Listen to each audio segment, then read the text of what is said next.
tarde a todos. Meu nome é Marcos, eu tenho 61 anos, sou do Rio de Janeiro. Estou há 3 meses aqui em São Paulo e fui muito bem acolhido por vocês. Não fui acolhido pela minha cidade, mas estou sendo por vocês. Mônica, toda mãe sabe que o filho é gay. A minha mãe, quando eu falei para ela que eu sou gay, ela falou para mim, eu já sabia que você é gay desde que você nasceu. E parabéns a você, né? E a todos vocês, porque cada um falou um pouquinho de mim. Mas a minha pergunta vai para o doutor Danilo e para o doutor Milton. Eu, ao longo da minha vida, né, eu adquiri uma série de patologias, né? Ou pela idade, ou por outras questões. E, por causa das medicações que eu tomo, eu adquiri outras patologias. Então, eu tenho todo um trâmite, né? Todo um percurso, né, burocrático. E sendo que há determinados momentos que a gente não tem tempo para esperar essa burocracia, né? Aí não sei quem falou que, muitas das vezes, o idoso, né, e além de LGBT, muitas das vezes não querem ir aos lugares públicos porque não são bem atendidos e acabam desistindo. Né? Aí eu fico me perguntando o que fazer para aliviar essa burocracia, porque eu tive que esperar desde 2012, quando eu me descobri com leucemia e câncer de próstata, para conseguir uma consulta no oncologista. Lá no Rio eu não consegui, aqui eu consegui. Né? Então, eu tive que esperar essa burocracia toda. E o senhor sabe muito bem que há patologias que não esperam. E, quando eu consegui uma consulta aqui em São Paulo, né, o médico falou assim, agora é tarde. Acabou. Falei, tá bom. Aí eu fico me pondo no lugar de outros idosos, né, no caso LGBT, o que fazer para acabar com essa burocracia? Tudo bem, eu sei que a demanda nos locais públicos são muito grandes, né? Mas o que a gente pode fazer, né? Nós que estamos no movimento, porque eu me lembro que, quando eu era do Conselho Municipal de Saúde do Rio de Janeiro, eu usava vamos dizer, o meu pseudo-poder para, de repente, conseguir alguma coisa para alguém. Né? O que nós podemos fazer nesse sentido?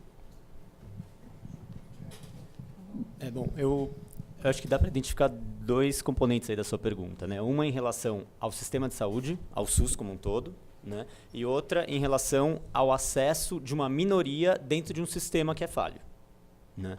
Eu acho que eu vou falar primeiro, talvez, em relação ao acesso da minoria, né? Por quê? Porque a gente sabe que, além do sistema ser falho, existem exclusões nítidas e violências nítidas que partem dos próprios médicos. Aliás, no ambulatório que a gente criou na Santa Casa, que é o ambulatório de generidades, do qual eu fiz parte durante 1 ano e pouco, a gente recebia pacientes, com o intuito era receber pacientes para um acolhimento, pacientes LGBTQIA, acolhê-los. Se necessário, encaminhar para o tratamento psiquiátrico lá com a gente mesmo e fazer grupos de terapia, um acolhimento. E muitos desses pacientes vinham para a gente exatamente porque tinham sido marginalizados pelos próprios médicos que eles procuraram. Né? Então, acho que tem um agravante aí. Né? Então, ao meu ver, a gente precisa proporcionar o que eu venho fazendo, né, como professor na Faculdade de Medicina e como preceptor em residência médica, em levar esses temas na formação dessas pessoas. Então, isso eu tenho feito, e eu acho que é uma coisa que tem que ser feita, para que isso não se torne um tema, um tópico que não foi abordado, um tópico do qual essas pessoas não têm familiaridade. Né? Então, eu acho que isso tem que ser incluído, né, formalmente em todo o processo de educação.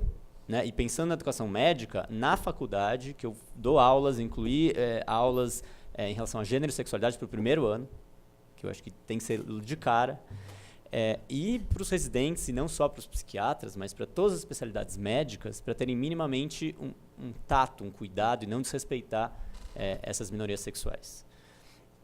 Não sei se, em relação ao processo também de saúde... Não, eu acho que você falou perfeito. Acho que o que eu ia comentar é exatamente isso que ele falou, que o Danilo comentou, que tem 2 questões. Uma que você pontuou é uma questão do SUS, mas uma outra a gente discutir como que essas pessoas são tratadas no sistema de saúde. E isso, acho que o fundamental, eu falei um pouquinho do ambiente, mas o que o Danilo falou é sensacional. A gente tem que trabalhar para treinar os profissionais que atuam com a população LGBT para tratarem cada vez melhor, porque acho que uma questão assim, não existe, profissional de saúde ou médicos LGBTs para tratar de todos os LGBTs. Então, o que a gente quer lutar e vem batalhando é para que os médicos heterossexuais e cisgênero tratem bem e tratem sem distinção a população LGBT. Milton e Danilo, para você como exemplo, a Rafa fez a cirurgia de redesignação sexual em 2016. Então, os 3 primeiros meses são de muito cuidado, tem toda uma fisioterapia que tem que ser feita por causa da cavidade vaginal. Passou esse tempo, ela teve um corrimento. Se a minha filha é mulher, com vagina, que médico que eu tenho que procurar? Eu procurei, e pelo meu convênio particular, não SUS. Quando eu liguei, o médico disse, não atendo esse tipo de caso. Ela faz xixi igual a gente, igual a mulher. Ela só não pode ter bebê. É a única coisa. Todo o trâmite, toda a arquitetura interior é igualzinha a nossa. E aí, a coisa mais ridícula que tem é você dar carteirada, falar quem você é, né, frente a uma coisa dessa.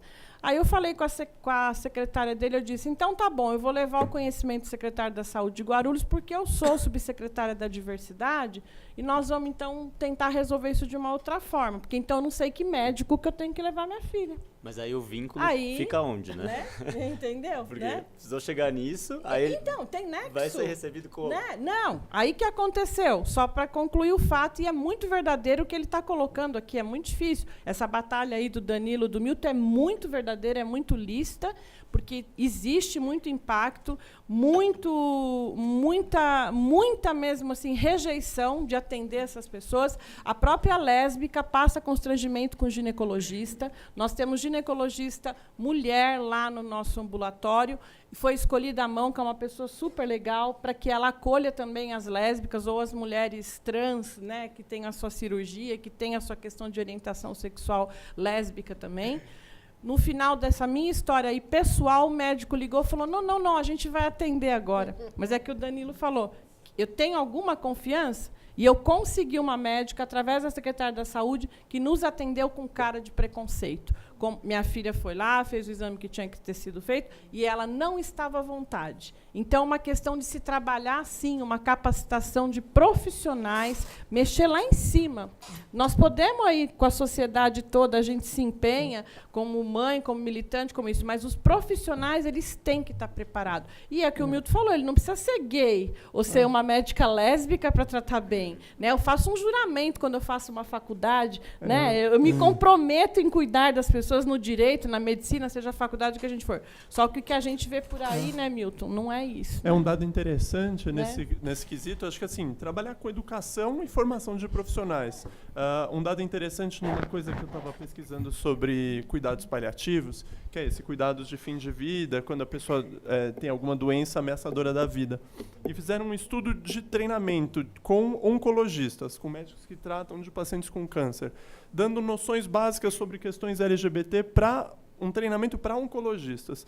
No final, num programa de educação para esses oncologistas, agora eu não me lembro de cabeça o número, mas a maioria gostou e falou que faria de novo um curso como esse, porque, na verdade, eu acho que é ignorância. É muito ignorância que as pessoas não sabem. Se a gente tratar aí com educação e formação, acho que eu tenho uma visão talvez otimista para o futuro.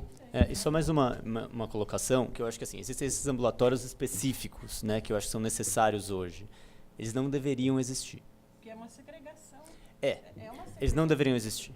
Né? Ninguém precisaria ir ao psiquiatra para tratar de uma questão de gênero. Ninguém.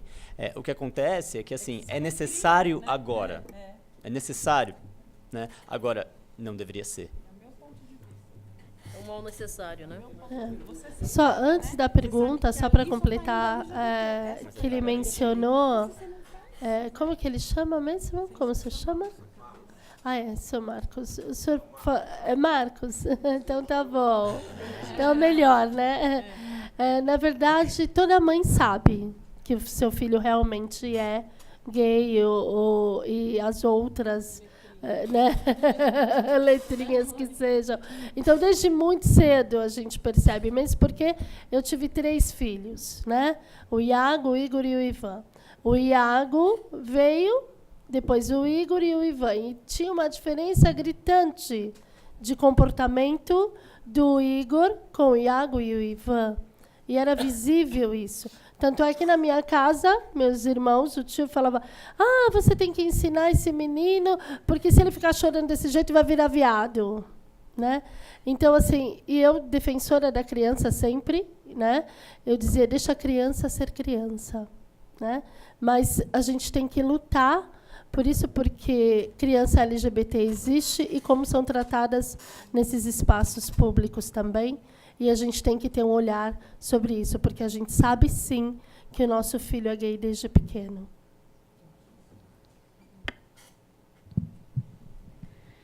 Bem, eu gostaria de me apresentar. Meu nome é Neuza e eu trabalho com a Edith Modesto. Inclusive, ela pediu que eu viesse a esse evento, né, representá-la, porque ela sabe a importância de tudo isso que a gente está hoje aqui conversando, né? E eu gostaria de falar o seguinte, né?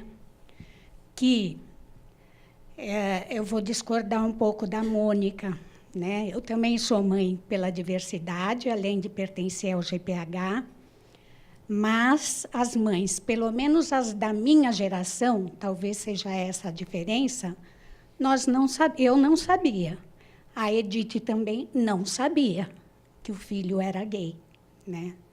E foi uma descoberta muito dolorosa e que, no caso da Edith, né, ela procurou pela inteligência dela, ela é uma pessoa maravilhosa, né? Foi procurar saber com os gays e, enfim, junto à população LGBT, que na época não se falava isso, se falava gay, né? Tanto que o grupo chama Grupo de Pais de Homossexuais, né? Ainda no pais por causa da nossa língua, que é patriarcal, né? Então, nem grupo de mães não saiu grupo de pais, né? Porque tinha mães e pais. Bom, enfim, a Edith procurou saber tudo isso e quando eu descobri que o meu filho era gay, eu fiquei desesperada, gostaria tanto de ter me comportado como a Mônica. Não foi isso que aconteceu. Eu chorei, eu me desesperei e eu entrei dentro do armário. E fiquei lá até saber da existência desse grupo da doutora Edith, né? Aí, no dia que eu soube desse grupo, eu liguei para ela vem aqui na minha casa, ela é uma pessoa muito acolhedora, então vem aqui almoçar comigo amanhã. Eu cheguei na casa dela, tinha mãe do Brasil inteiro, mala para tudo quanto é lado, e sabe, uma coisa assim, porque ela é essa pessoa, né? Infelizmente, no momento, ela está com um problema, o marido está com Alzheimer, e ela está com o tempo muito curto e limitado. Ainda assim, estamos indo toda quinta-feira para Jundiaí, para fazer um grupo de mães lá em Jundiaí. Fomos solicitadas, né, a fazer um grupo de ajuda, né, para as mães, porque ainda existe muitas mães e pais que sofrem muito com a notícia do filho ou a filha ser diferente, né? Ser especial. E essas mães sofrem muito. Eu estive no encontro também, no domingo passado, onde apareceram 2 pais chorando, sabe? Um pai chorando, ele falou, eu vim aqui procurar ajuda, porque eu preciso aceitar meu filho, porque eu estou com câncer terminal e eu não quero morrer sem ter feito as pazes com o meu filho. E um outro pai também, um senhor muito simples, que dirige Uber. Bom, hoje em dia todo mundo dirige Uber, engenheiros, médicos, né? Mas ele também falou, eu bati muito no meu filho, quando eu soube, quer dizer que a história de bater não resolve, viu, pessoas? Não adianta bater até matar. Não adianta. Ele disse que bateu muito no filho e o filho continuou gay. E ele estava lá, ele sacou que o problema era dele e não do filho. E foi pedir ajuda, arrependido. O que é uma coisa maravilhosa, né? Então, eu vim aqui para isso, né, para falar que a gente se preocupa muito. A Edith continua se preocupando, e eu também, com esse primeiro momento de dor na família. É nesse momento que nós atuamos com mães que não têm essa mentalidade aberta, né, como algumas, felizmente, hoje em dia já têm. Mas as mães não são, as mães da minha geração não foram preparadas para ter filho gay. Nós não fomos preparadas. Você pensava, quando eu estava grávida, eu pensava, nossa, pode nascer com síndrome de Down. Mas nascer gay não me passava pela cabeça, sabe? E muitas mães continuam, sabe, com essa mentalidade. Então, por isso que eu estou há 15 anos lá com a doutora Edith, continuo trabalhando, porque eu quero dar gratuitamente o que eu recebi gratuitamente, que é voltar a amar e respeitar meu filho como ele é. Como a Ana falou, a doutora Ana Marques, né, que lá no GPH é conhecida como a mãe da Rafinha, né? É isso. Eu não quero, hoje em dia, eu não quero se falar, se pudesse voltar atrás, você quer seu filho um hétero? Não, eu quero meu filho do jeito que ele é. Eu gosto dele do jeito que ele é. Eu aprendi a amar meu filho muito mais depois que ele se revelou, que ele saiu do armário, do que antes, que eu enxergava nele um projeto, né? Eu queria um filho que se dê bem, que me dê netos, que não sei, nada a ver. Agora eu gosto dele pelo que ele é. É isso que eu gostaria de falar e agradecer a todos. Gostei muito de tudo que foi falado aqui. Muito obrigada. Obrigada. Nós queremos que a senhora leve à dona Edith o nosso agradecimento. A dona Edith é um marco na nossa história. Diga a ela que sentimos a falta, mas agradecemos a tua presença aqui nesse evento. Avisando que nós convidamos a doutora Edith a estar com a gente aqui. Ela sempre que pode, ela participa. Mas, como ela falou, a agenda dela, a saúde do marido. Mas muito legal que ela tenha mandado a senhora para estar aqui com a gente. Temos uma última pergunta. Boa tarde, eu me chamo Kelly, sou estudante de psicologia. Nós estamos terminando a graduação, eu e as colegas. Tivemos a oportunidade de participar do Eternamente Sou. Nós viemos em 3 encontros. E, assim, super felizes, né? A gente está fazendo o TCC voltado ao envelhecimento LGBT, sofrimento no envelhecimento LGBT, porque, infelizmente, a gente sabe que é uma vida de sofrimento, né? A gente conhece pessoas, eu tenho o prazer de conhecer pessoas que me fizeram mudar de expectativa. Nunca fui preconceituosa, mas eu tinha ainda esse ranço social que a gente traz, né? Que, infelizmente, é impregnado.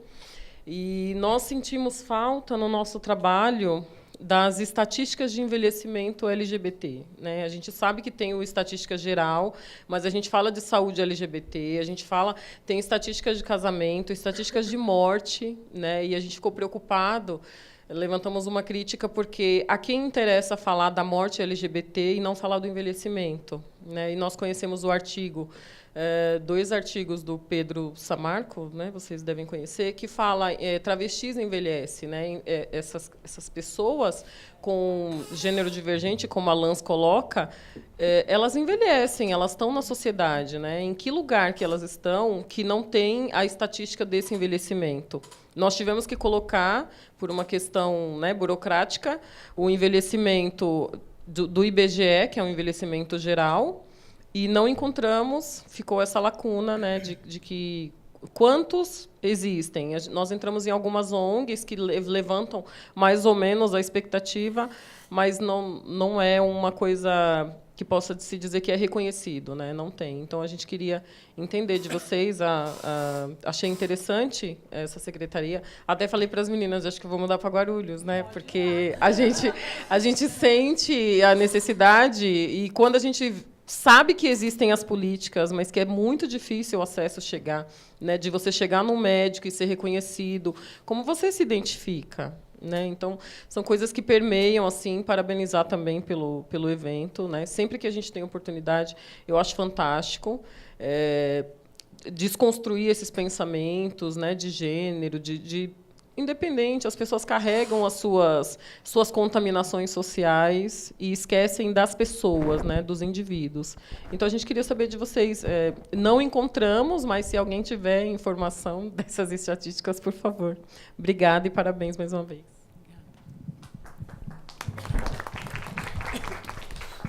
Como que você chama mesmo? Kelly. Acho que o que a Kelly pontuou é um fato real mesmo. Assim, se a gente vai pesquisar qualquer questão em relação ao envelhecimento LGBT, a maior parte dos dados são estrangeiros, então quase não acha dado nacional, e que é um fato importantíssimo. A gente só consegue estabelecer políticas públicas se a gente conhece os dados. Então, a gente só consegue tentar lutar por melhorias no sistema de saúde público, por várias questões, lutar por exemplo, instituições de longa permanência mais acolhedoras, se a gente conhecer esses dados. Tá? Então, infelizmente, temos muito poucos dados, a gente está tentando começar a estudar essas questões, mas ainda estamos caminhando. Tá? E Kelly, na linha do Dr. Milton, em Guarulhos a gente tem um grande problema, bem voltado a essa questão de abrigo. Né? Nós temos 2 albergues, um feminino e um masculino só. E o que acontece? Pessoas transexuais, né? Então, eu nasci menino, me identifico como menina, eu sou uma mulher, eu preciso ir para o albergue feminino, e vice-versa.